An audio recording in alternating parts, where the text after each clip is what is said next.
கதை புதையல். கதைகளின் கருவூலத்திலிருந்து இன்றைய கதையின் பெயர் இயற்கையின் நிறங்கள். வாருங்கள், கதையை ஆரம்பிக்கலாம்.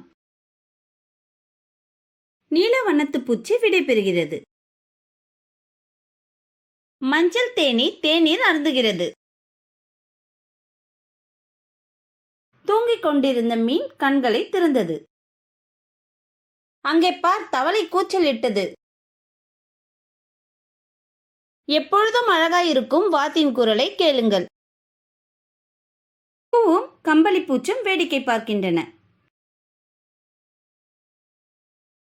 ஒரு பூனையை ஆரஞ்சு நிற தொப்பி அலங்கரித்தது. எலி இளஞ்சிவப்பு வீட்டில் ஒளிந்து கொண்டது. நரி ஊதா நிற சாக்ஸை அணிந்திருக்கிறது. வெட்டுக்கிளி செய்தித்தாளை படிக்க ஆரம்பித்தது. ஆடு சிவப்பு படகில் அமர்ந்திருக்கிறது. பச்சையாக இருந்தாலும் இன்னும் நகைச்சுவையாக தான் இருக்கிறது. பாம்பு மகிழ்ச்சியுடன் கேக்கை சாப்பிடுகிறது. மஞ்சள் கோழி எழுதிய கட்டுரை. ஒரு புலி ஆற்றில் குளிக்கிறது.